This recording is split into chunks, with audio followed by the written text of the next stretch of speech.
Question number 1 पुरानी वाली ना। हाँ, पेज नंबर 35 निकालिए।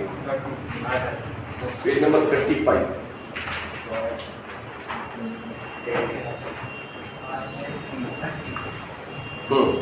स्टार्ट करें।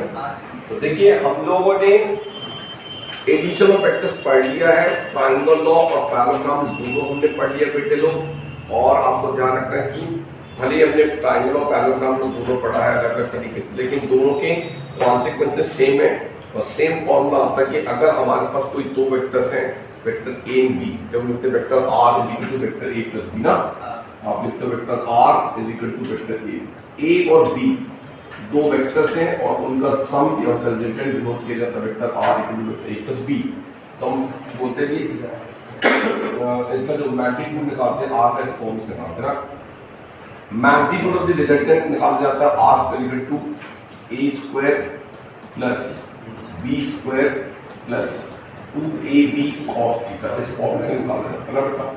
और उसके जो डायरेक्शन है रिजल्टेंट का, उसके हमारे को फॉर्मूला है tan अल्फा इक्वल टू होता है b sin theta divided by a plus b cos theta. याद है आपको? बनेगा सब बच्चों से ये आपको याद। तो हम लोग इसके बेसिस पे क्वेश्चन करते हैं, बड़े सिंपल से क्वेश्चन हैं। तो आप जैसे क्वेश्चन नंबर कोई भी क्वेश्चन कर सकते हैं, हम लोग करना चाहिए क्वेश्चन नंबर, चलो कोई भी क्वेश्चन बताइए कौन सा करें। क्वेश्चन नंबर 1 करते हैं, पढ़ो करें स्टार्ट। सर वो एरो क्यों लगाया? हाँ एरो आगे ऊपर। ये वो कमाल हो गया बीच में, एक हफ्ते में तुम आए नहीं ना, चिंता मत करो वो बताते हैं तुमको, ठीक है। तो हम लोग क्वेश्चन नंबर कोई भी करते हैं, ये क्वेश्चन नंबर 1 कीजिए। चलो क्वेश्चन नंबर 1 पेज नंबर 35 मैं लिखते रहूं। क्वेश्चन 1 जो है वो है the forces of magnitude 8 Newton की क्वेश्चन है। the forces question the forces of अच्छा forces क्वेश्चन है ना, two forces, ये question number 1, two forces of magnitude, two forces of magnitude 8 Newton, n for Newton रखना है, and 15 Newton and 15 Newton respectively act at a point, act at a point, act at a point, ठीक है। if their resultant is, if तब तक आप लोग लिखो copy में, if their resultant is 17 Newton, 17 Newton, then what will be the angle between them? Then what will be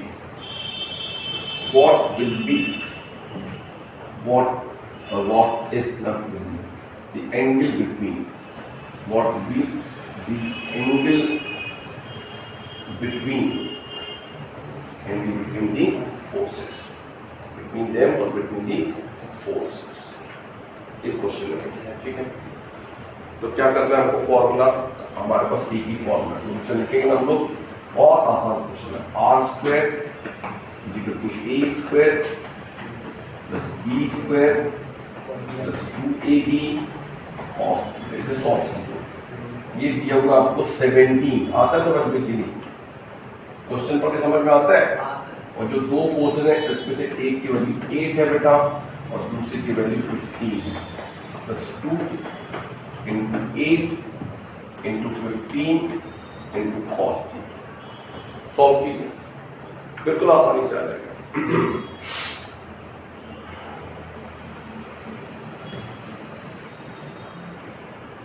बंदा बच्चे लोग से यस सर वो लिखा क्या है? cos s theta, cos theta, ab cos theta, 2ab cos theta, 17 is 2ab line, right? Yes. 8 square that is 64, 15 square होता है 225 प्लस ये हो गया आपका 240, क्या बोलते यही ना, तो आप देखोगे इनका सम करोगे ना, ये हो गया 289 हो गया, तो ये और 289 फिर से हो गया 289 प्लस 240 हो गया आपका cos थीटा, राइट। 289 में से 289 माइनस कर दो, 0 हो जाएगा ना, तो 0 इक्वल टू क्या 240 cos थीटा, यानी कि cos थीटा इक्वल टू 0 हो गया ना। आप लोगों ने ऐसे किया है कभी ना, जैसे बोले 5x इक्वल टू 0 तो x इक्वल टू 0 का, अगर 240 तो 0 हो नहीं सकता ना, समझे ना भाई। और आपने दिया cos theta equal to 0, cos theta equal to 0 कब होती है बताइए? 90 में होती है, तो लिख सकते हैं और नेक्स्ट करने हम लोग और cos theta equal to cos 90, therefore theta equal to 90 degree. याद रखिए फोर्सेस के बीच का जो एंगल है वो 90 डिग्री होगा।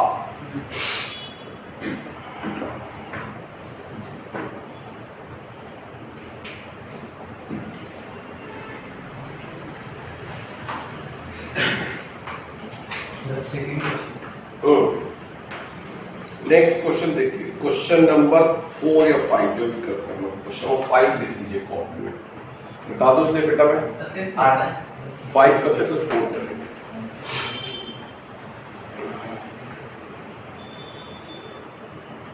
इसे मिटा दूं मैं, चलो फिनिश हो गया सबका, good.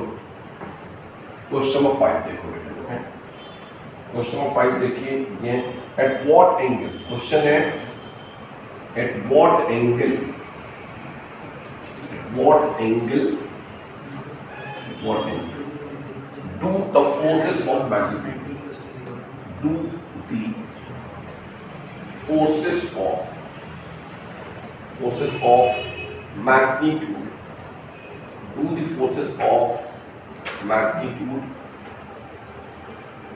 a plus b and a minus b, a plus b and a minus b act, a plus b and a minus b act so that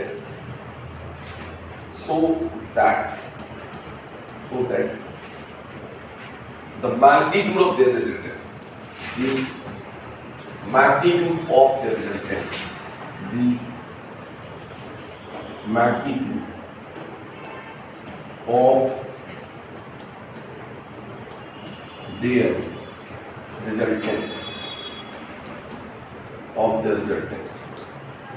their resultant is root 3a square minus b square, ठीक है बेटा, plus है plus root 3a square plus b square, ये question है। तो बेटा लोग ध्यान से देखिए, इसको क्या करना है, इसको भी उसी तरीके से करना है। हमारे पास एक ही फॉर्मूला है, हमने स्टार्ट किया इसको सॉल्व करना ना, और आपको खुद सॉल्व करना है। अपन लिख सकते हैं यूजिंग और वी नो दैट लिख सकते हैं। हमारे पास क्या फॉर्मूला है, एक ही फॉर्मूला है, R square equal to A square plus B square plus 2ab cos theta. आ रहा समझ में बच्चों? यहाँ पर सुनिए ध्यान से इस क्वेश्चन में, आप क्वेश्चन को ठीक से पढ़िए तो आपको समझ में आता है इस क्वेश्चन में कि यहाँ पे a के प्लेस में a प्लस बी आ गया है, मतलब एक फोर्स ऐसा है, एक वेक्टर ऐसा है जिसका मैग्नीट्यूड a प्लस बी है ना, तो a के प्लेस में a प्लस बी आ गया है और b के प्लेस में a माइनस बी आ गया है, समझ गए ना, ये a के प्लेस में आ गया, b के प्लेस में, और r के प्लेस में इतना आ गया, ये r है ना, समझे? तो अपन यही फॉर्मूला यूज कर रहे हैं, यहाँ पे a के प्लेस में a प्लस बी लिखेंगे और b के प्लेस में a माइनस बी लिखेंगे और r के प्लेस में कितना लिखेंगे बेटा, है ना, इसलिए लिख दिया यूजिंग लिख दिया। तो आप देख लिए पहले, आप लोग की स्टेप नंबर 2 देख लीजिए, फिर बताना आपको समझ में। तो r के प्लेस में लिख दिया root 3a square plus b square whole square ना बेटा, सही है। a के प्लेस में a प्लस b का होल स्क्वायर, तो b के प्लेस में a minus b whole square, check करो बेटे, तो होल स्क्वायर प्लस तो क्या 2 a के प्लेस में a प्लस b, राइट, फिर a माइनस b, अंदर बच्चे लोग देखो आ रहा समझ में क्या किया बेटा, ए के प्लेस में ए प्लस बी लिख दिया है, बी के प्लेस में ए माइनस बी लिख दिया बेटे लोग, और आर के प्लेस में ऐसे कर दिया ना। आपको समझ में आता है? स्क्वायर और रूट आपस में कैंसिल हो जाएंगे, हो जाएगा ना। तो ये ऐसे हो सकता है, और 3a square plus B square is equal to, उसको एक्सपेंड किया अपन ने, तो ये क्या, a square plus b square plus 2ab, फिर इसको a माइनस b को एक्सपेंड किया होल स्क्वायर, तो हो गया a square plus b square minus 2ab, और ये देखो ध्यान से a plus b into a minus b कितना हो गया, ये a square minus b square लिख सकते हैं ऐसा। गुड, cos थीटा देखिए,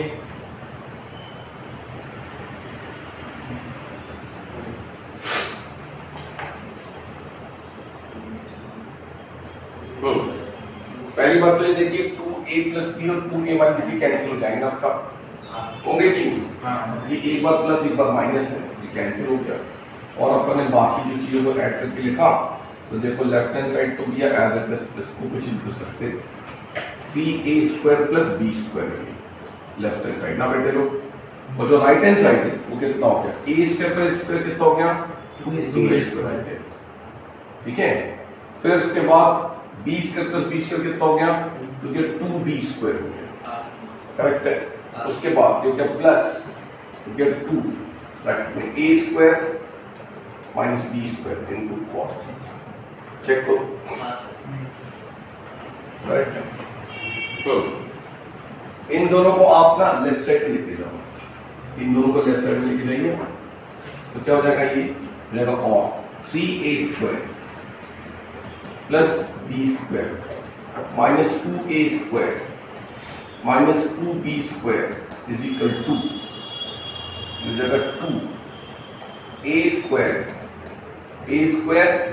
माइनस b स्क्वायर, ठीक है भाई, इनटू cos थीटा, चेक करो प्लीज, आ रहा समझ में लोग को? तो कितना हो गया ये बताओ, इसके प्लेस में क्या लिख दूं मैं, 3a स्क्वायर माइनस 2 स्क्वायर कितना होगा, a स्क्वायर होगा और b square minus 2b square कितना होगा, माइनस b स्क्वायर हो जाएगा, बनेगा ना। हाँ, 3 माइनस 2 1 हो गया, और 1 माइनस 2 माइनस हो गया, equal to get 2, you get a square minus b square into cos theta, right? So therefore, or we can write, इसे यहाँ लिखेंगे तो जाएगा और a square minus b square divided by 2 a square minus b square, क्या बोलते हैं, is equal to cos theta, correct है। ये कैंसिल बेटा है ना, 1 बचेगा, और ये बच्चा 1/2 मतलब cos 60 डिग्री, मालूम है कि cos 60 की वैल्यू होती है 1/2 ना, तो थीटा इक्वल टू आ गया 60 डिग्री, ये आंसर बनेगा ना। बन रहा है बच्चों से?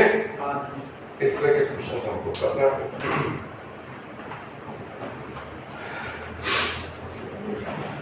आप लोग को जो कहा गया पिछले क्वेश्चन में सबको याद रखना है, समझ गए, उनके जो स्पेशल केसेस पढ़ाए गए उनको याद रखना है। जब दो वेक्टर सेम डायरेक्शन में होते तो r equal to a plus b होता है, याद है, भूल गए? जब एक दूसरे के अपोजिट डायरेक्शन होते तो r equal to a minus b होता है। जब दो वेक्टर्स म्यूचुअली परपेंडिकुलर होते तो r equal to root a square plus b square होता है। और जब दो वेक्टर्स के इक्वल मैग्नीट्यूड के दो वेक्टर्स होते हैं ना, तो r equal to 2a cos theta by 2, r equal कितना होता है, 2a cos थीटा बाय 2 होता है, इसको याद रखो। और फिर उसके 4 के भी 3 स्पेशल केस थे ना, 4a is equal to b, theta is equal to 60 degree, तो r equal to root 3a होता है। अगर a is equal to b और theta is equal to 90 degree हो तो r equal to root 2a होता है। और अगर a is equal to b और r equal to theta is equal to 120 degree हो तो r इक्वल टू a होता है, याद है। और अगर a इक्वल टू b हो तो alpha equal to theta by b। अगर आपने इसको याद कर लिया और उसको इंप्लीमेंट करना सीख लिया आपने ना, तो तुमको मैजिकल पावर मिलेगी। बताया तो था ना, तुम दीवार पे चिपक कैसे चढ़ सकते हो स्पाइडरमैन, समझे? बहुत अच्छा क्वेश्चन है वो, हाँ बढ़िया सा। उसको 3-4 बार प्रैक्टिस करो जब तक तुमको लगे हाँ यार एकदम कॉन्फिडेंट ये क्वेश्चन मेरे को बन गया करके, समझे? चलो क्वेश्चन नंबर 4 देखिए भाई। Question number 4, two forces whose magnitude r, force vector होते हैं सब लोग जानते हैं ना, टू फोर्सेस बहुत सिंपल हो गया। टू फोर्सेस whose magnitude, एक क्वेश्चन है भाई, two forces whose magnitude are in ratio of 3:5. Give a resultant of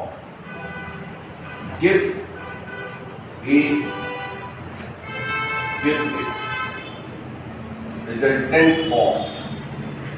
of 35 Newton. 35 Newton. 35 Newton. And 34. If the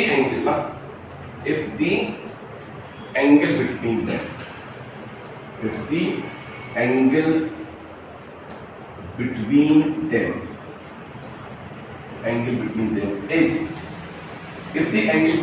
is 35 Newton, then angle between them is 60 degree. Then what? Then find the magnitude, not or capital. Find the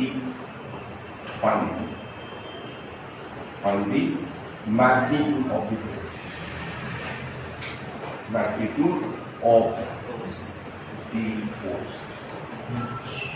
ये question है, एक से पढ़िए। तो forces का ratio जो है 3:5 है ना, मतलब कि एक फोर्स का अपन बोलते हैं कि 3x है, दूसरा कितना हो जाएगा 5x। फोर्स की अपन F लिखते हैं जनरली, अपन ऐसे जनरली जो फर्स्ट फोर्स है ना वो F है, ठीक है। तो दूसरा फोर्स कितना होगा, रेशियो तो इतना ही आएगा भाई, ऐसे खड़े हैं ऐसे, समझे कि नहीं। तो एक फोर्स को अपन ने माने मतलब ये होगा कि जो पहला वेक्टर है उसके प्लेस में 3 F आ जाएगा, और जो दूसरा फोर्स है उसके लिए कितना आ जाएगा बेटा 5 ना, समझे कि नहीं बताओ। हाँ, तो आप पहले ऐसे लिखो, स्टार्ट करते हैं सॉल्व करना। हमने सॉल्यूशन का स्टार्ट लिखा, सॉल्यूशन लिखे तो सबसे पहले ऐसे लिखना, लेट दी फोर्सेस आर, और forces be 3F and 5F respectively. पहले बताओ समझना है, समझ में चलो। फोर्सेस का रेशियो 3:5 है ना, तो आप इनको डिवाइड करके देख लो, ये पहला फोर्स 3F, दूसरा फोर्स 5F है, तो रेशियो निकालो तो 3/5 आएगा। 3/5 का मतलब भी होता है ना बेटा 3:5, इतना तो समझते हो ना, यस ना, एक्सेप्ट करें तो ये लिख दिया। अब आपको मतलब ये होगा कि जो हमारे पास फॉर्मूला है, general formula r² = a² + b² + 2ab cos θ, उसमें बिल्कुल आसान सी बात है, देखो ध्यान से। a के प्लेस में 3F आ गया, b के प्लेस में 5F आ गया बेटा, थीटा के प्लेस में 60 डिग्री आ गया, और r के प्लेस में 35 आ गया। बोलो आया कि नहीं बताओ, कहीं पे दिया है, ये दिया रिजल्टेंट 35 है कि नहीं बताओ। तो r = 35, a = 3F, b = 5F, और थीटा = 60। सॉल्व करो, कुछ ना कुछ आ ही जाएगा, नहीं आएगा तो स्टार्ट के अपन ने पहले तो ऐसे लिख सकते हो, यूजिंग लिख सकते हो या बी न्यूटन लिख सकते हो, यूजिंग और बी न्यूटन। r² क्या होता है बेटा, एक ही तो फॉर्मूला यूज कर रहा है अपन भाई, r² = a² + b² + 2ab cos θ, ये फॉर्मूला बेटा सही है। तो चलो क्वेश्चन लिख चुके ना आप लोग सबने, चलो तो अब देखो ध्यान से और बताइएगा कि आपको समझ में आ रहा है कि नहीं। तो ये देखो ध्यान से, यहाँ पे r के प्लेस में 35 है, गिवन है है ना, ये लिखिए 35², चलो अपन ब्रैकेट लिखते 35², a मतलब 3F, तो 3F का होल स्क्वायर हो गया भाई, फिर b² b कितना बेटा 5F का होल स्क्वायर करके plus 2ab 2 into 3F into 5F into cos 60 ना, एंगल दिया ना 60, दिया बस। अब तो मेरे ख्याल से आपको समझ में आएगा नहीं, तो 35 इस तरह से रहने दो उसको, बिना मुझे उसको जरूरत नहीं है, इसको सॉल्व कर लो। 3165 और 3125 ऐसा आता है, हाँ रहने देते हैं, भी देखते हैं, ये हो जाएगा 9F²। बताइए समझ में आएगा, पक्का? 3 का स्क्वायर 9, 9 तो 5 का स्क्वायर कितना होगा? 25, 25 f स्क्वायर बनेगा बच्चे लोग से, गर्ल्स बन रहा है बेटे लोग। You get 2 into 3f into 5f, ठीक है 5f। cos 60 कितना होता है? 1/2, तो 2 से 2 कैंसिल कर दिया तो क्या 3 into 5 15f स्क्वायर लिखा होगा नहीं? ये लिखा है, ये 15f स्क्वायर लिखा है नहीं? बताओ, 2 से 2 कैंसिल हो गया, 3 into 5 15, f into f square है ना। तो 35 स्क्वायर इक्वल टू क्या? 9f square plus 25f square plus जो कि आपका 15f स्क्वायर। तो 15 प्लस 25 49, 40 प्लस 9 49, क्या बोलते हो? ठीक है भाई, ये हो गया 49। तो ये मिला के हो गया आपका, ये हो गया आपका 49f स्क्वायर हो गया, यानी कि 7f का होल स्क्वायर हो गया। क्या बोलते हो? हाँ सर। नहीं, अच्छा 14 square plus 7f whole square लिख सकते हैं ना हम लोग, समझते हो कि नहीं भाई? हाँ मतलब अच्छा ये बताओ, ये समझते हो कि नहीं? बताओ 14f स्क्वायर और 49f होल स्क्वायर में फर्क है ना? इससे फर्क है कि नहीं? एक ही बात नहीं है ना? ab होल स्क्वायर, ठीक है, या ab स्क्वायर, फर्क है ना इसमें? बहुत फर्क है, इक्वल ना। तो जब अपन ने 14 का स्क्वायर रूट किया तो 7 है, तब अपन 7 का होल स्क्वायर लिख सकते हैं ना। 15 और गुड, 25 आई होप समझते हैं आपको। सर 15 और 25 आ रहा है। हाँ वेरी गुड। अब अपन लिख दिया और, सही कह रहे हो 7f कितना हो गया बेटा? 7f का होल स्क्वायर इक्वल टू क्या आपका 35 का स्क्वायर, तो दोनों का स्क्वायर रूट लिया अपन ने, हो गया और 7f इक्वल टू कितना हो गया बेटा? 7f इक्वल टू 35, तो f इक्वल टू कितना हो गया? 5 आया कि नहीं? 35/7 बन रहा है बच्चे लोग, 35/7 यानी कि हो गया आपका 5 आ गया, ठीक है। लेकिन हमारे जो फोर्सेस है वो f नहीं है बल्कि 3f and 5 है ना। तो we can so 3f equal to कितना हो गया? 3 into 5 15, एक फोर्स ये हो गया, और 5f है ना, फोर्सेस कितने? 5 है, 5 into 5 कितना हो गया बेटा?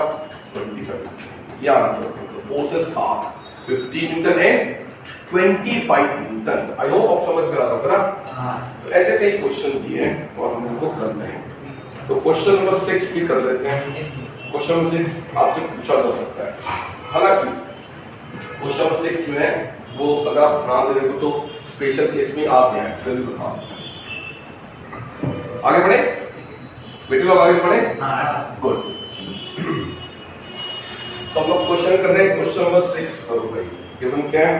गिवन है क्वेश्चन, ये question given vector a plus vector b equal to vector r, ठीक है। एंड दिया होगा, एंड दिया mod a equal to mod b equal to mod r, equal to mod r, ठीक है। क्वेश्चन देखिए, फाइंड द एंगल बिटवीन, उसके बाद दिया find the angle between vector a and vector, ठीक है, सही है। मैं आपको बताऊं एक बात बच्चे लोग, अगर आप लोग ने स्पेशल केसेस पढ़ा हो ना तो ये 4C एग्जाम्पल, जब a इक्वल टू b होता है, समझते हैं? a इक्वल टू कितना होता है? b, और थीटा इक्वल टू 120 डिग्री होता है, ठीक है। थीटा इक्वल टू, तो r इक्वल टू a आता है। अगर r इक्वल टू a है तो आप लिख सकते हो ना r equal to a equal to b, तो a इक्वल टू b तो ये है, a इक्वल टू b है, a इक्वल टू r है, तो ये लिख सकते हैं कि नहीं? अच्छा कहीं पे लिखा मान लो x इक्वल टू y लिखा होगा, सुनते जाना है, और फिर उसके बाद कहीं पे दिया हो कि भैया x इक्वल टू z लिखा हो, तो आप लिख सकते हो ना x equal to y equal to z। ध्यान देखो r equal a equal to b और r equal to a, r equal to a, लेकिन a किसके इक्वल? ऐसे नहीं लिखो, तो ये आपको मान लिखा हुआ आता है, ये आता है तब चेक करो, फोर्स ही चेक करो जब A इक्वल टू B होता है और थीटा इक्वल टू 120 डिग्री होता है, कितना 120, तो R इक्वल टू A आता है 4C, ठीक है। मतलब उसको देख के बता सकते हो आप, इसी तो बोला है अगर उस क्वेश्चन को ठीक से पढ़ोगे और आपने स्पेशल केसेस पढ़े ना तो तुमको कौन सी मैजिक मिलेगी, अरे जादुई शक्ति मिल जाएगी। तुम तो भैया चाहिए कि नहीं जादुई शक्ति, अरे कुछ तो बोलो। लेकिन अपन हाँ स्कूल का भी फेवरेट क्वेश्चन है, लेकिन अगर मान लो आपको स्पेसिफिक क्वेश्चन की तरह इसको करना है तो कोई प्रॉब्लम नहीं है। देखो ये जो दिया ना A इक्वल टू B करते हो, आप जानते हो ये वेक्टर का कंप्लीट एक्सप्रेशन है ना, ठीक है। पर हम लोग जब वेक्टर का मैग्नीट्यूड चाहिए, क्या चाहिए, मैग्नीट्यूड मॉडुलस, तो या तो हम इसको ऐसे लिखेंगे है ना, या हम लोग ऐसे लिखेंगे, या ऐसे लिख सकते हैं और जस्ट A लिख सकते हैं ना हम लोग, याद है कि जब हम लोग पूरा ऐसे लिखते तो कंप्लीट एक्सप्रेशन ऑफ वेक्टर है, ऐसे लिखते तो उसके मैग्नीट्यूड को बता रहे हैं, समझिए। तो अगर हम इसको सॉल्व करें, देखिए क्वेश्चन को, तो हम ऐसे लिख सकते हैं, ध्यान में हम लिख सकते हैं, देखो ये तो क्लियर है vector R equal to vector A plus B, इसका कोई ज्यादा मतलब नहीं है, ये सिर्फ एक इंफॉर्मेशन है कि जो रिजल्ट वेक्टर A और B का रिजल्ट वेक्टर R है। मेन बात है कि आपको ये गिवन है ना, ठीक है। गिवन क्या मालूम है, ये गिवन है ये mod A equal to modulus of A to modulus of B to modulus of R, समझे ना। इसी को अपन ऐसे लिख सकते हैं, और that is A is equal to B is equal to R, समझ गए कि नहीं? हाँ, इसका एक ही मतलब है दोनों स्टेप। अगर ये आपको समझ में आए कि दोनों एक ही चीजें भाई, बनेगा बच्चे लोग की नहीं। एंड थीटा की वैल्यू कितनी है बेटा, 120 निकालनी है यार, अरे अपने तो क्वेश्चन निकालनी ना, ये दिया अपन ना, तो अपन ने स्टार्ट किया, ये दिया फॉर्मूला स्टार्ट किया यूजिंग, क्या यूज करेंगे, एक ही तो फॉर्मूला है बच्चे लोग, R square equal to A square plus B square plus 2AB और थीटा, सही है। तो हम लोग क्या करने वाले हैं, A के प्लेस में R पुट करने वाले, B के प्लेस में R पुट कर सकते हैं ना, बोलिए ना, यस कर सकते हैं, बिल्कुल कर सकते हैं, क्योंकि साफ साफ लिखा है A equal to B equal to R। तो नेक्स्ट स्टेप होगा, सो R स्क्वायर और R square is equal to R square plus R square plus 2R और cos थीटा, चेक करो। Yes sir. और ये लिखा हुआ है 2R square plus 2R square cos theta, check करो, सही है। अच्छा आप लोग मालूम है ये क्वेश्चन, हम लोग ये वाला क्वेश्चन जो है ना काफी स्कूल में आता है क्वेश्चन, जिसको थोड़ा प्रैक्टिस कर लेना चाहिए, ठीक है। और R स्क्वायर दिया अपन ने, नहीं इन दोनों में से पहले राइट हैंड में 2R स्क्वायर कॉमन ले लेते ना पहले, है ना। एक तरीका ये भी है और एक तरीका ऐसा भी है जिसको माइनस करते हैं, जो करना है वो फिलहाल आपको ये मिल चुका है, चेक करो।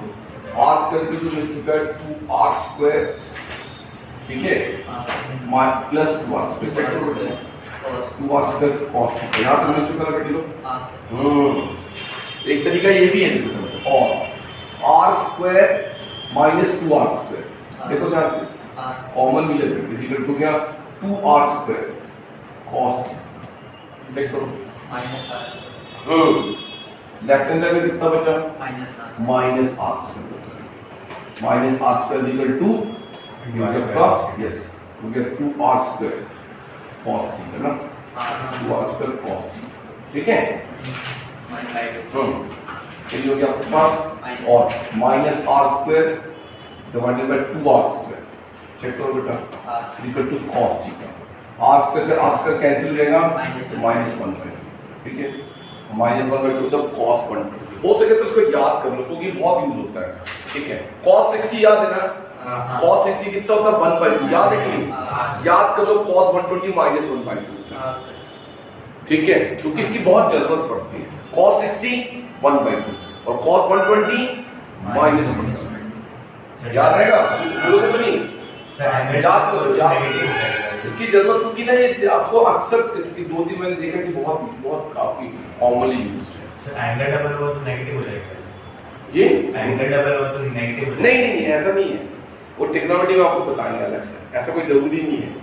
हर ऐसे ये नहीं तो ऐसा मत करना भैया कि साइन अगर साइन 63/2 है तो साइन 120 माइनस 3/2 ऐसा मत करना बेटा, इसके अलग फॉर्म है। बस ये याद कर लो, ये वाला सही है, सुन लिया ना सबने? cos 120 की वैल्यू याद कर लो, cos 60/2 होता है, cos 120 हो जाएगा और अपन लिख दिया और cos थीटा की वैल्यू कितना हो गया बेटा? cos 120। तो थीटा की वैल्यू कितनी होगी? 120। ये आंसर है। ये it's a good question. I mean मैंने देखा कि क्वेश्चन आता है, तो ऐसे कई क्वेश्चंस हैं। कितने बच्चों को याद है कि किसी भी दो वेक्टर्स के रिजल्टेंट के सम जो है, कोई दो वेक्टर्स है जिनके मैग्नीट्यूड a एंड b है, तो उनके रिजल्टेंट का सम जो है मैक्सिमम वैल्यू वो r = a + b से ज्यादा नहीं होगी ना? है ना?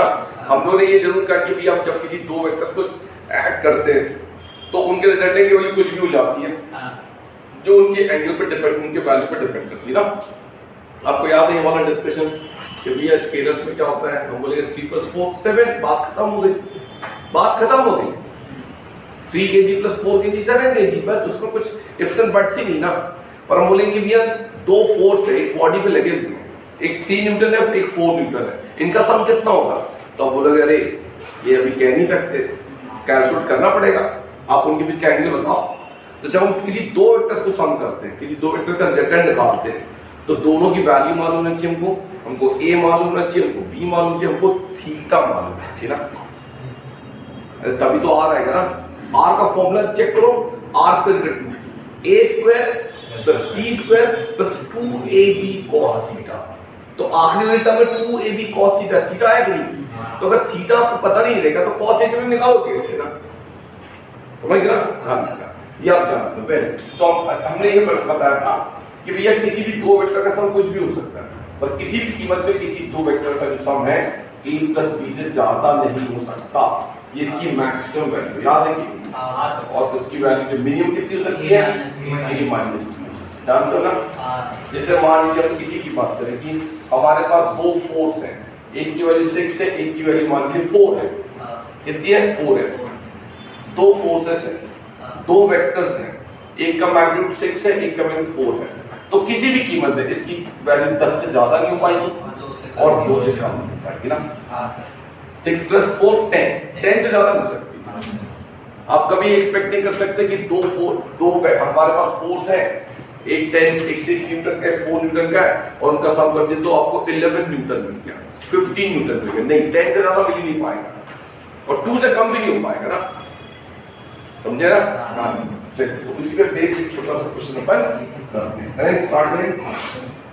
चलिए देखो भैया, क्वेश्चन नंबर है हमारे पास, बड़ा सिंपल सा क्वेश्चन हम लोग करते हैं, वो है कोई भी क्वेश्चन नंबर 8 करते हैं। 8 question 8, the maximum and minimum resultant, the maximum and minimum, थोड़ा करेक्शन कर लीजिए इसमें, the maximum and minimum value, the maximum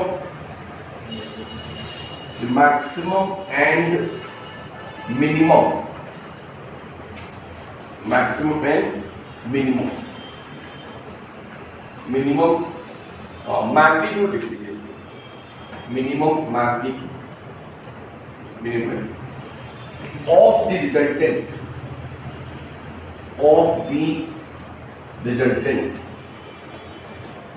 of the resultant of two forces या two vectors, जो forces vector होते जानते हो लोग, two forces are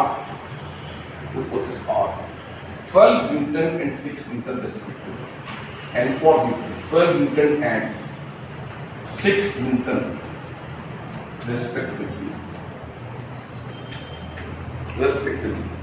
If each force is increased by, if each force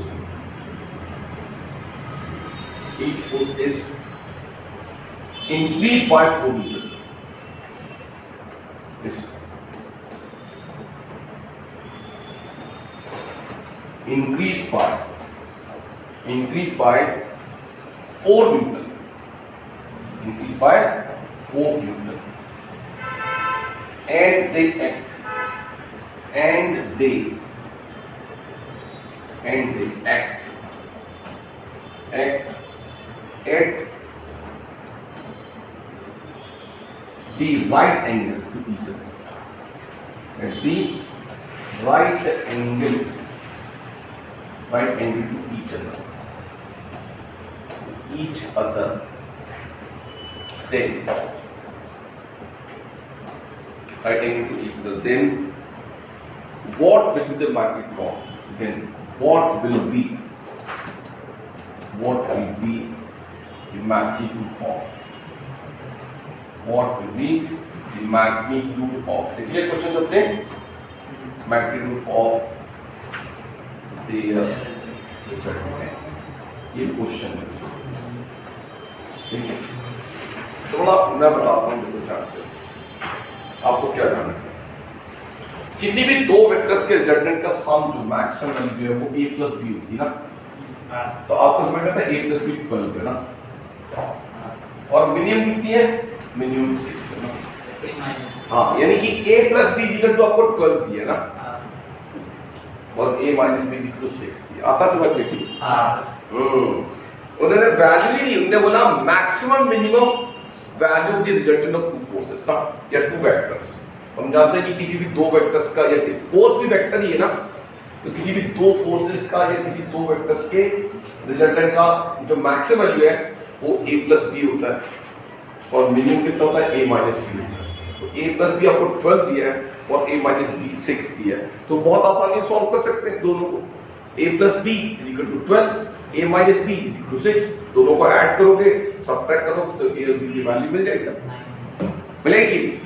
तो a और b की value मिल जाएगी, तो a और b मिल गया। उसके बाद बोलता है कि भैया दोनों को अपन ने 4 से इंक्रीज कर दिया, जो भी वैल्यू आएगी ना दोनों में 4 ऐड कर देना, नहीं ऐसे।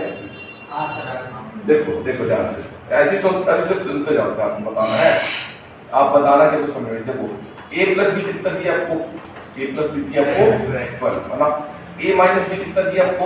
6 दिया। इनको ऐड करेंगे तो ये 2a हो गया, 2a इक्वल टू कितना हो गया? 18 हो गया। तो a इक्वल टू कितना हो गया? पता 9 आ गया, बुलाए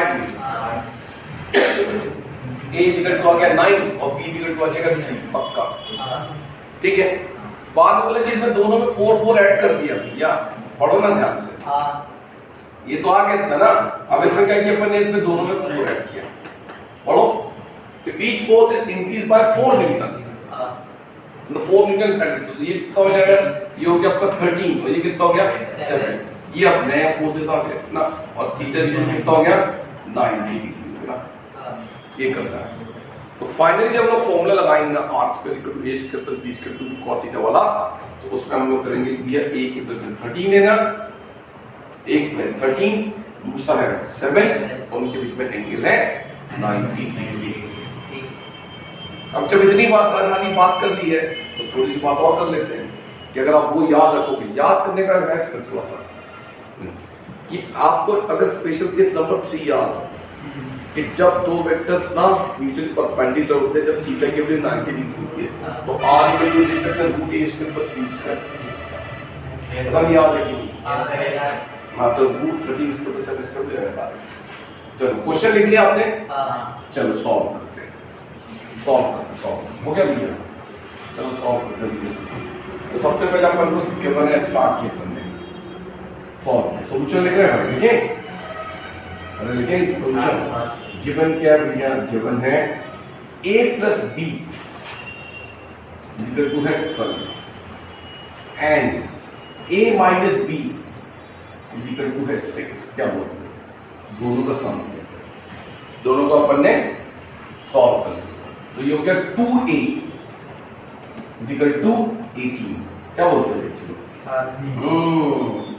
तो a इक्वल टू कितना हो जाएगा बेटा? 9। a इक्वल टू 9 ना, और b इक्वल टू कितना हो जाएगा बताओ? 3 पक्का ना? सब वैल्यू पुट कर देना इसमें ना, और a plus b equal to 12, तो 9 प्लस b इक्वल टू 12, तो b इक्वल टू 12 माइनस 9। क्या बोलते हो? b इक्वल टू कितना हो गया भैया? b इक्वल टू 3, जो कि b की value 3 direct.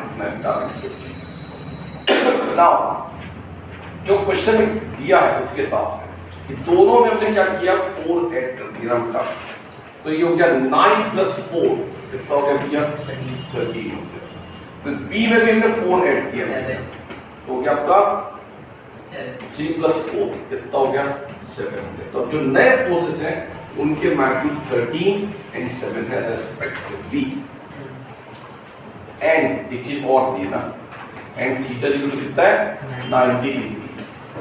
So new resultant will be मैं तो डायरेक्ट लिख रहा हूँ, डायरेक्ट मतलब r = √a² + b² बनेगा आपसे कि नहीं?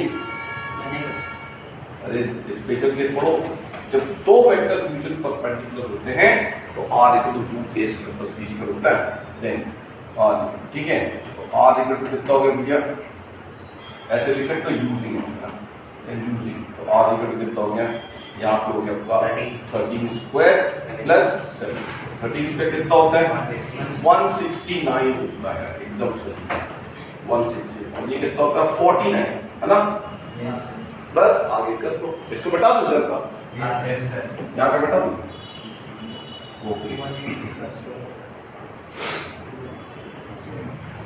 तो ये हो गया r = हो गया आपका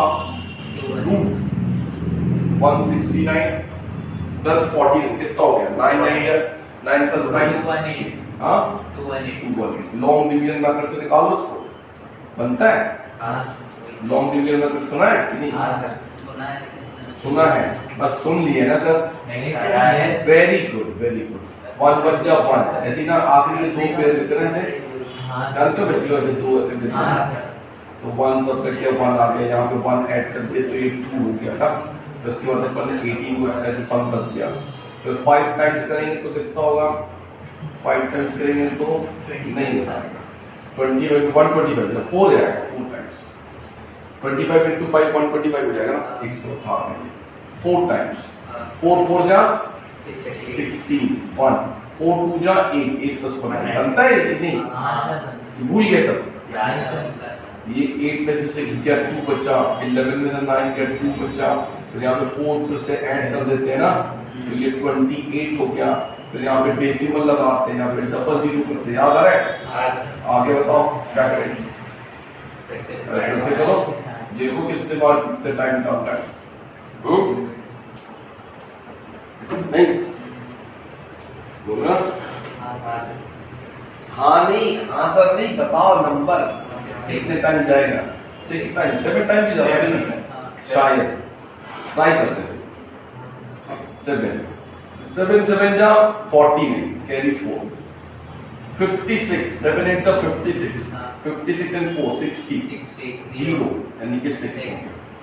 उसके बाद 7 2 जा 14 14 + 6 20 सही है यार, चलो बस ठीक है ना।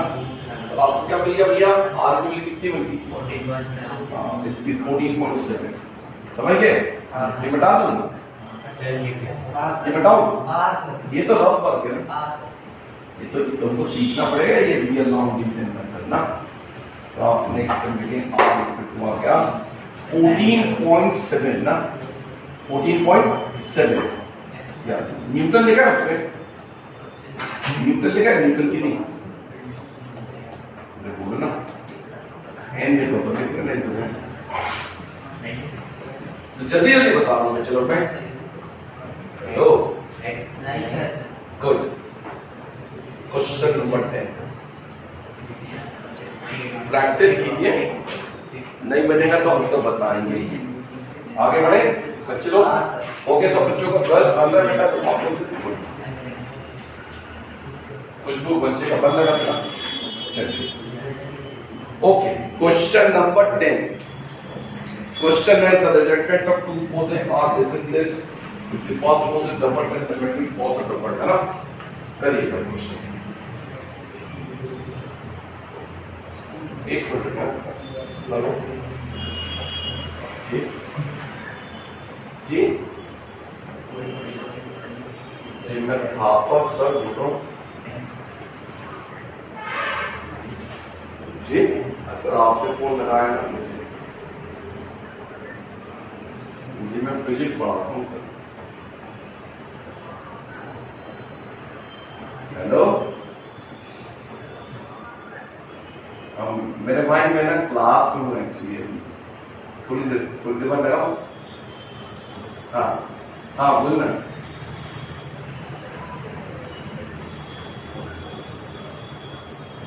मैं तेरे को ना सुनकर आधे घंटे बाद फोन लगाता हूँ, सब डिटेल बता दूंगा सारी चीजें, ठीक है?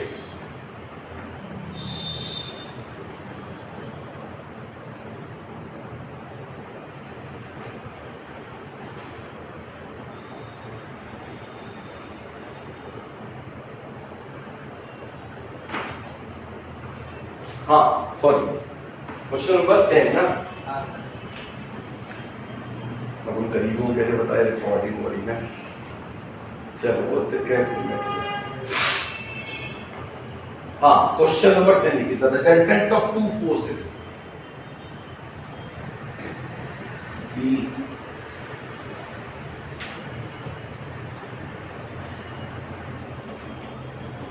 the resultant of two forces, the resultant of two forces of magnitude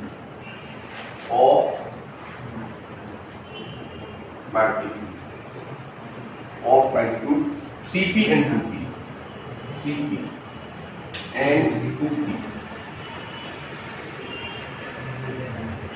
Cp and 2p is R, ठीक है बेटा? Is capital R, ठीक है? If the first force is doubled, एक क्वेश्चन है बेटा, if the first force is doubled, इसका क्या मतलब हुआ? यानी कि 3p को 6p कर देंगे ना अपन। हाँ sir. If the first force is doubled, then the resultant is, the question में कर दिया, resultant is also doubled, resultant is also doubled, यानी R जो है ना वो 2R हो जाएगा ना बेटा? एक मतलब निकला कि नहीं? हाँ sir. Find the angle between the two forces. Find the angle. Find the angle between. Find the angle between two forces. तो देखिए भैया, मैं आपको बताता हूँ इसको कैसे करना है, या आप लोगों को हिंट दूं कैसे करना है। हमारे पास formula R = A² + B² + 2AB cos theta ना, तो आप उसको यूज करो। A के प्लेस में पुट कर देना आप 3B, B के प्लेस में पुट कर देना आप 2B, ठीक है? उसको जितना सॉल्व कर सकते हो कर लेना, तो वो इक्वेशन 1 हो जाएगा। उसके बाद आप ध्यान से पढ़िए क्वेश्चन को, वो कह रहा है कि अगर आप 3B को 6P कर दो ना, if the first force is doubled, यानी 3B को 6P कर दें हम लोग, तो R भी डबल हो जाता है ना, यानी R 2R हो जाता है ना। हाँ। तो मैं सुनते जाना ध्यान से, तो मतलब कि देखो ध्यान से, एक बार आपने लिया A के प्लेस में 3P, फिर दूसरा ले लिया आपने 2P, तो रिजल्टेंट आया R, क्या बोलते हो? हाँ। और दूसरी बात क्या कि इसको डबल कर दिया 6P, इसको इसके बारे में बोला नहीं इसने अनचेंज, तो ये 2R हो जाता है ना, क्या बोलते हो? हाँ सर। दो इक्वेशन बनेंगे क्या आपके पास? हाँ। दो इक्वेशन बनेंगे, दोनों को आप कंपेयर करना, थीटा की कुछ ना कुछ वैल्यू आ जाएगी। क्लियर है कि नहीं? हाँ सर। फर्स्ट फोर्स अगर 3P है, सेकंड फोर्स 2P है, तो रिजल्टेंट है R। फिर फर्स्ट फोर्स को अगर डबल कर दिया, यानी कि 3P से 6P कर दिया, तो क्वेश्चन में कहता है कि रिजल्टेंट भी डबल हो जाता है 2R। हाँ सर। फिर से वही वाला फॉर्मूला यूज किया, R के प्लेस में 2R प्लेस कर दिया, A के प्लेस में 6P, B के प्लेस में 2P, फिर से सॉल्व करेंगे एक और इक्वेशन मिल जाएगा, R के दो इक्वेशन मिल जाएंगे, हम फिर कर लेंगे। ठीक है कि नहीं? अरे समझ गए कि नहीं भैया? पक्का?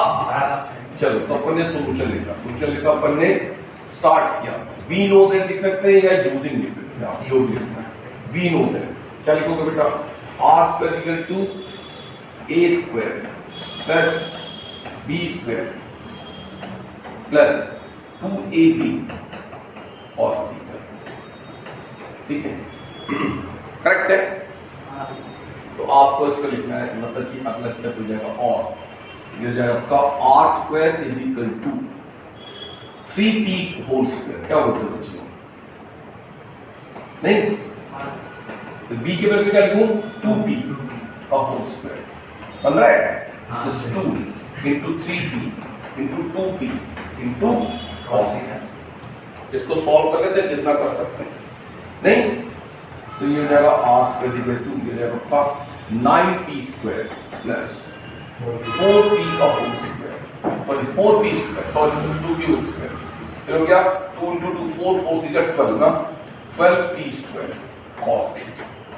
क्या बोलते हैं बेटे लोग? आगे बार समझते तो 9 प्लस 4 13 ना, अरे 9 प्लस 4 13, इसको बता देना भाई मैं।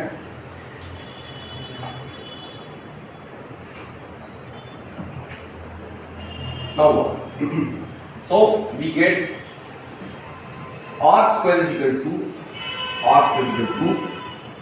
13p square 13p square plus 12p square cos theta. This is the equation number 1. ठीक है, इक्वेशन नंबर 1। अब क्या दिया हुआ है? अब एक दिया हुआ कि अगर फर्स्ट फोर्स को हमने डबल कर दिया, यानी कि हमने 3p को 6p कर दिया, तो r 2r हो जाता है ना, अरे बोलो ना। तो अपन ने इसको लिखा अगेन लिखा, अगेन लिख दिया मतलब दूसरी बार। और ये बताइए ये जो गिवन कंडीशन के साथ ये कर दिया whole square equal to 3p को कर दिया हमने 6p होल स्क्वायर। सेकंड वाला हर चीज है ना, 2p का होल स्क्वायर, सही है, प्लस 2a मतलब 6p, p मतलब 2p और ये इनटू cos थीटा। तो बोलो ना आता है समझ में बच्चे लोग? चलो आप खुद करो। तो ये हो गया आपका 4p whole square, 4r whole square ना बेटा, बोलो वो कि नहीं? ये हो गया 36p square plus 4p square plus कितना हो गया 2 2 जा 4 4 जा 24 ना, 24p स्क्वायर cos कर दीजिए, चेक करो सही है। यानी कि ये हो गया 36 प्लस 4 कितना हो गया बेटा? 40p स्क्वायर ना plus 24p square cos theta ना, ठीक है भाई, यहां भी ठीक है। और 4r square is equal to हो गया 40p square plus 24p square cos theta. इसको 4 से डिवाइड कर, हाँ बिल्कुल कर सकते हैं, करना भी चाहिए, तभी तो कंपेयर कर पाएंगे, ठीक है। और 4 से डिवाइड कर दिया और r square equal to 10p square plus 6p square cos theta, जो है इक्वेशन नंबर 2। ठीक, आया बेटे लोग समझ में? तो आप देख सकते हो कि आपको r स्क्वायर की दो वैल्यू मिली, दो इक्वेशंस मिल गए आपके ना। इक्वेशन 1 और 2 को देखिए, लेफ्ट हैंड साइड सेम है ना, लेफ्ट हैंड साइड सेम है तो राइट हैंड साइड सेम होनी चाहिए कि नहीं भाई? तो अपन ने क्या किया? कंपेयर किया, कंपेयर। तो अपन ने किया comparing equation 1 and 2, comparing equation 1, ठीक है भाई, कंपेयरिंग इक्वेशन 1। सर r की वैल्यू पुट कर सकते हैं? नहीं, p की वैल्यू कुछ आएगी ना, देखो लेफ्ट हैंड साइड दोनों के r है ना, तो आप देखिए cos की वैल्यू मिल जाएगी इसका। थीटा निकालना है हमको, क्या फाइंड करना है हमको? फाइंड क्या करना बेटे लोग? थीटा है। कंपेयरिंग इक्वेशन 1 एंड 2, तो इक्वेशन 1 एंड 2 यहां तक हो गया सबका। तो हम लोग कंपेयर करेंगे तो ये ऐसे लिख सकते हैं, यानी कि ऐसे 13p square is equal to 10p square plus 6p square cos theta. क्या बोलते हो? नहीं बन रहा सबसे। अब अपन cos थीटा का उसको एक तरफ ले आते हैं और बाकी उधर जाएगा, और अगले सब्जेक्ट देखते हैं 12p square cos theta minus 6p square cos theta is equal to 10p square minus 13p square, ये हो गया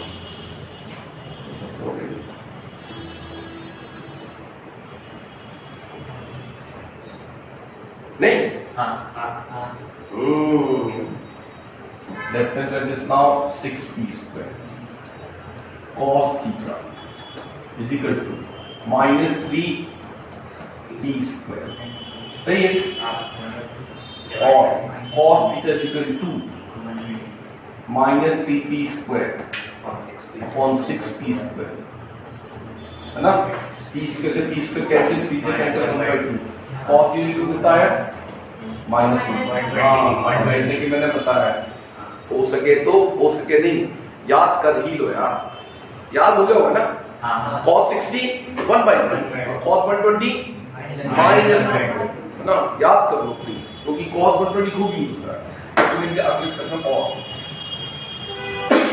cos theta is equal to cos 120, right, so देखो थीटा इज इक्वल टू हो जाएगा 120 डिग्री, ये answer है, okay, right, बनेगा।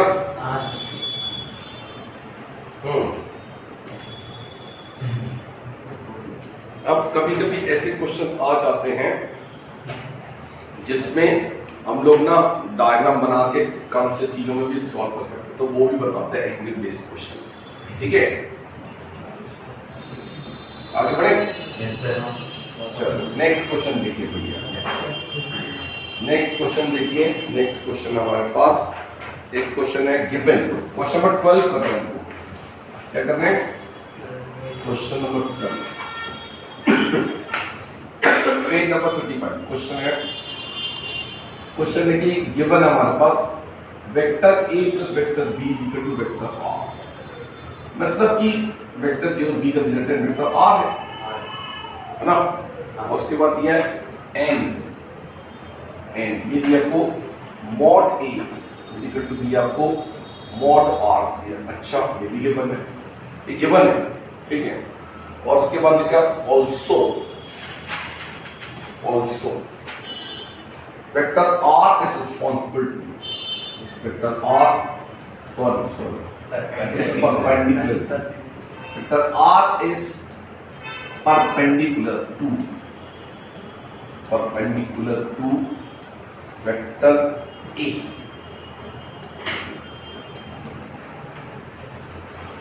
find the angle between vector a, find the angle between vector a, find the angle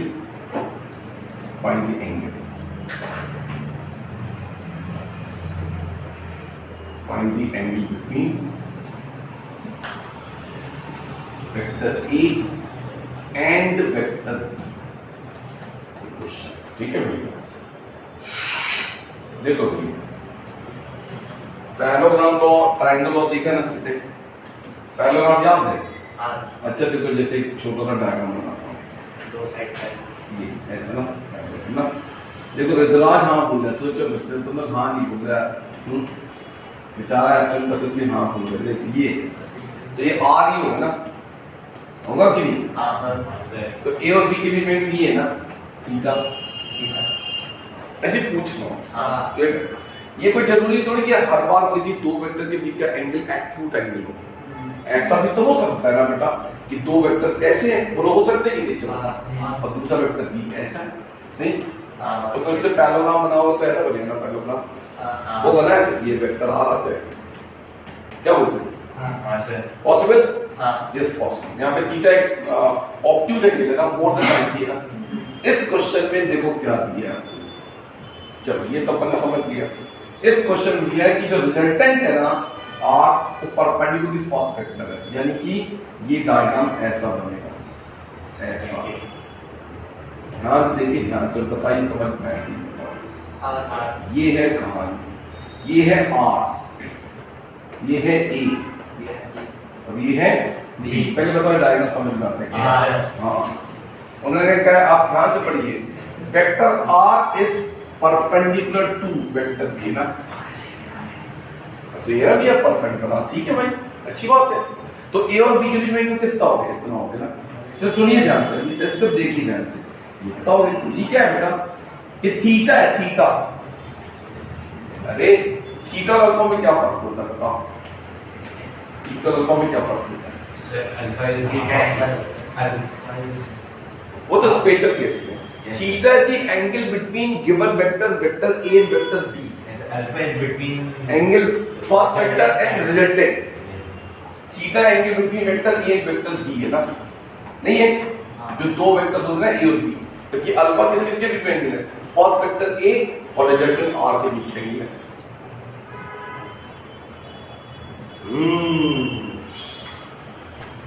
अरे याद होना चाहिए ना। Theta is the angle between given vectors vector A and vector B, and alpha is the angle between the resultant and first vector A. ये आपको ध्यान रखना। तो मैं इसे बता देता हूं कि ये जो थीटा हो गया, तो अपन को क्या पूछा था? यही पूछा ना आपसे। तो देखो ध्यान से अपन क्या करेंगे मालूम है? अच्छा एक चीज और बताते हैं, वो चीज ये है, इधर देखो, एक चीज और बताओ, एक चीज बताओ, इधर देखो ध्यान से, ध्यान दीजिए। ये जो थीटा है इसको अपन लिख सकते हैं 90 प्लस ये एंगल मान लो, इसको कुछ एंगल मान लें, इसको अपन फाई मान लें। तो कितने लोग, आपको कितने लोगों को समझ में आता है कि हम लिख सकते हैं theta is equal to 90 plus phi? ये बोल सकते हैं, बोल सकते हैं। वेरी गुड, वेरी गुड, बहुत अच्छा लग रहा है। ठीक है, चलो तो देखो ध्यान से। तो अपन को निकालना है थीटा, जो कितना है कोई बात, तो अपन निकालिए पहले ऐसे बना दे। ये हो गया आपका एंगल हो गया 90, तो अपन ये बना दो पहले, तो भी इसको 90 होगा तो 90, और इसको अपन मान लेते हैं 5, मान लेते हैं 5, क्या मान लेते हैं 5। आगे देखो, आगे ये अगर वेक्टर ए है तो ये आपको समझ में आता है, ये भी वेक्टर ए होगा। कैसे मालूम? अपोजिट साइड से इक्वल पैरेलल जैसे होता है ना। हां, ऐसे बनाओ तो बता, इसका डॉट बना लो, डॉट बना सकते हो।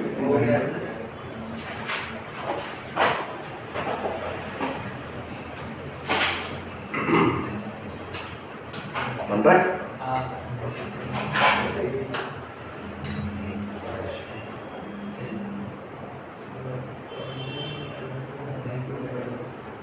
हो गया सबका? बनाइए।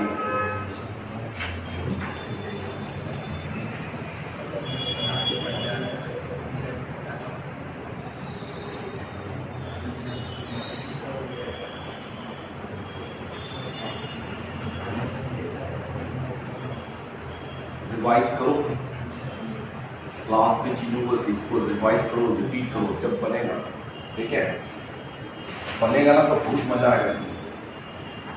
आगे करें? अब देखो ध्यान से, अंदाज से सुनना।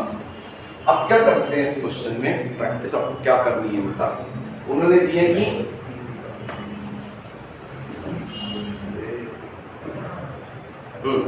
इन लोग क्या करते हैं, आपको ध्यान रखना कि हमको आर और ए में रिलेशन दिए ना, क्या बोला है? आर और ए इज इक्वल, देखो ध्यान से, क्या बोला है ना, mod R equal to mod, यानी कि A is equal to R. तो हम कोई ऐसा ट्रिग्नोमेट्रिकल फंक्शन लिखें जिसमें ये और ये आ जाए, ये ना नहीं ऐसा है। आपको आर और ए में रिलेशन दिए ना, आर इक्वल टू ए, तो सिर्फ ये वाले ट्रायंगल को देखो, ये वाला ट्रायंगल दिख रहा है, ये वाला ट्रायंगल, ये है परपेंडिकुलर और ये है बेस ना, तो tan है। अगर आप ये लोगे, देखो साइन है कॉस लोगे ना, तो फिर आपको मिलेगा perpendicular hypotenuse base upon hypotenuse B के बारे में तो दिए नहीं हमको, समझे कि नहीं भाई? आया समझ में सबको? तो अपन ने क्या किया, इसको रहने दिया। हमने देखा कि ये ए और आर की रिलेशन है, तो हम करेंगे, पता नहीं आपको समझ में आया?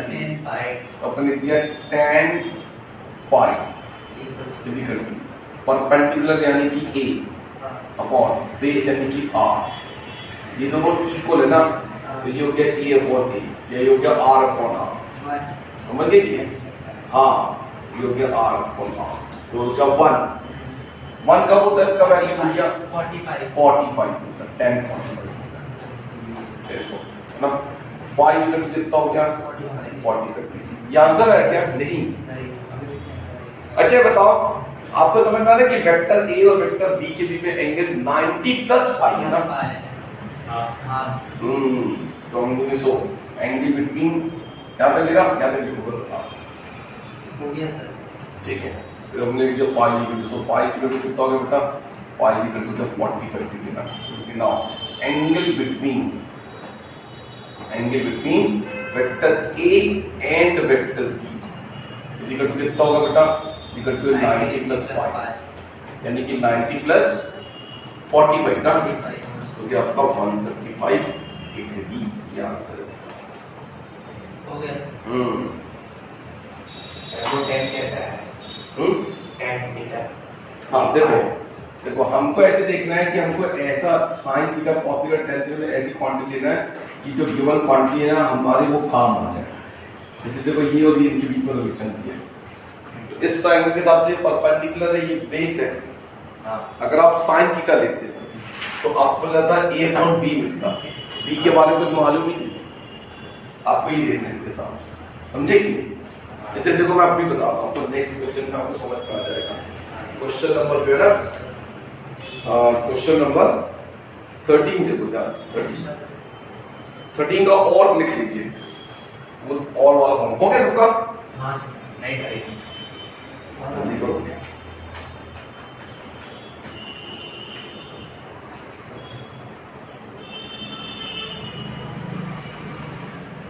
हमको कौन सी दो साइड्स लेनी है ये अभी पता चलेगा। क्वेश्चन नंबर 13 से तुमको और आइडिया लग जाएगा।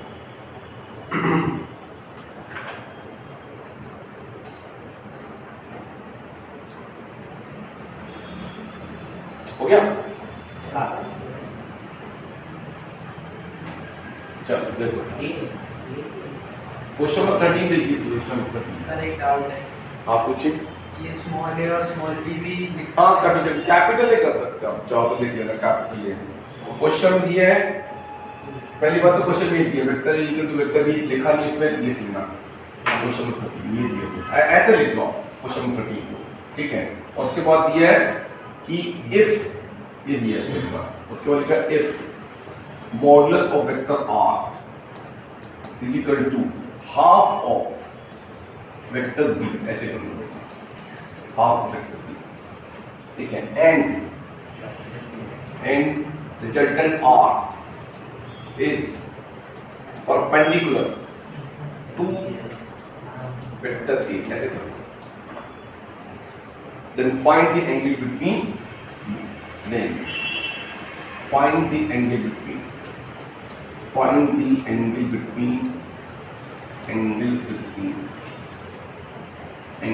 between vector A and vector B, ये क्वेश्चन है।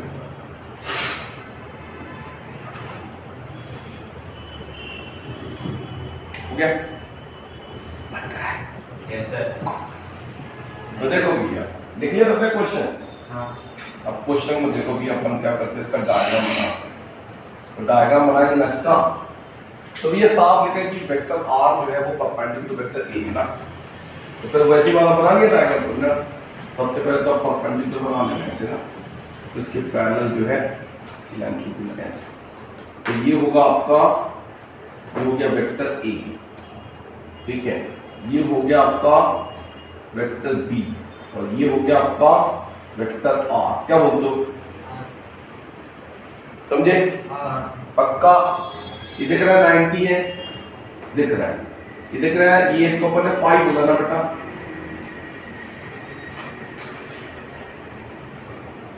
ठीक है। अब अपन इस पे नजर दौड़ाएंगे जो गिवन है, ठीक है। आपको आर और बी के बीच में रिलेशन दिया है, इधर देखिए बेटी लोग, और ये ए है ना, इधर देखो ये ए है, तो ये भी वेक्टर ए होगा ना, ऐसे होगा ना, ये वेक्टर ए होगा, ठीक है। तो अगर आप tan थीटा लोगे इस बार, तो आप लिखोगे a अपॉन r। अरे tan थीटा तो इस टाइम को देखो, इस टाइम को tan पाई लोगे, tan पाई, तो tan पाई को तो आप a बाई r लोगे ना, तो a और r के बीच में रिलेशन ही नहीं है यहाँ पे, तो अटक जाएंगे कि नहीं अपन को ऐसा ट्रायग्रामेट्रिकल रेशियो लेना चाहिए जिसमें b और r आ जाए ना, तो b और r के लिए कौन सा होना चाहिए, cos equal to the base upon hypotenuse, यानी b अपॉन r ना, ऐसे करना है, समझे कि नहीं? नहीं ऐसे करना है। पिछली बार मैंने tan पाई लिया था, देखो ना ध्यान से, tan क्यों लिया था सवाल, कि tan क्यों लिया, sin क्यों लिया, cos क्यों नहीं लिया, तो भैया वहां पे ये दोनों रिलेशन था ना, समझे कि?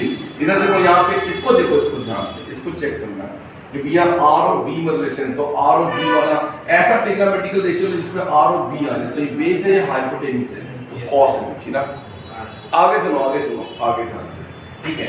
अब मान लीजिए कि यहाँ पे मैं ना ऐसे लिख दूं आर इक्वल टू जो है ना, ये अपने पास हो जाएगा कि ये इसको ना आर के ए लिख दूं, यहाँ पे क्या लिख दूं, मान थोड़ी देर इसको मैं ये ए लिख दूं, ये ए होगा, इधर देखो ध्यान से देखो, ये वेक्टर ए हो गया, ये ए होगा। तो मैं देखेंगे ए और बी वाला रिलेशन देखो देखना पड़ेगा। तो ए क्या परपेंडिकुलर ना इस ट्रायंगल में, भैया क्या है हाइपोटेन्यूज, तो साइन मतलब परपेंडिकुलर हाइपोटेन्यूज, तो क्या लेना चाहिए साइन लेना पड़ेगा। नहीं आए बात समझ? तो ये पहले आपको थोड़ा सा ना दिमाग लगाना है कि ये क्या है भैया, ये कौन से दो साइड्स हैं इसके। तो ये आर जो है ये तो क्या बेस इस ट्रायंगल का बेस हो गई, और बी है हाइपोटेन्यूज, बेस और हाइपोटेन्यूज तो कॉस लेना चाहिए। ये आपको थोड़ा सा ध्यान से करना, वो प्रैक्टिस करोगे तो आ जाएगा। तो अपन ने स्टार्ट किया, उसके बाद ये लिखा, डायग्राम बनाया, सॉल्यूशन अपन ने सॉल्यूशन यहां से स्टार्ट कर दिया ना, ये किया अपन ने। तो उसके बाद लिखा भैया cos ना, cos pi, cos pi equal to क्या होगा, बेस, बेस यानी कि r अपन हाइपोटेन्यूज यानी कि b, ठीक है। एक्चुअली इसका मतलब ये इधर देखो पिक्चर, इसका मतलब ये होता है r इक्वल टू दिया हाफ b ना, हां तो r इक्वल टू क्या होगा हाफ b अपॉन b यानी कि 1/, है ना, यस। तो cos पाई इक्वल टू क्या आपका हाफ मतलब cos 60 ना, yes cos 60, pi equal to कितना हो गया बेटा 60 डिग्री हो गया। और बिकॉज़ बस angle between vector a and b, angle between vector a and vector b कितना होगा, होगा 90 प्लस पाई होगा ना, यानी कि 90 प्लस 60 कितना है, यानी 150 डिग्री, याद रखो बनेगा। आज की क्लास समाप्त होती है, नमस्ते। तो हमने एडिशन ऑफ वेक्टर्स जो है उसको कर दिया है। वैसे किसी हो सकता है कि तुम्हारे क्वार्टरली एग्जाम में या जो भी तुम्हारा पहला एग्जाम होगा स्कूल में, उसमें 5 मार्क करके सीधे क्वेश्चन ही आ जाए, कौन सा कि ट्रायंगल लॉ या पैरेलल को डिराइव करो, उसके क्वेश्चन नहीं करना है। हम लोग एडिशन ऑफ वेक्टर की प्रॉपर्टीज में और प्रॉपर्टी नेक्स्ट टाइम नेक्स्ट पढ़ेंगे, ठीक है बेटा। हाँ यार बहुत देर कर रहे हैं, वो तो 1 तारीख से बोल रहे हैं देखो।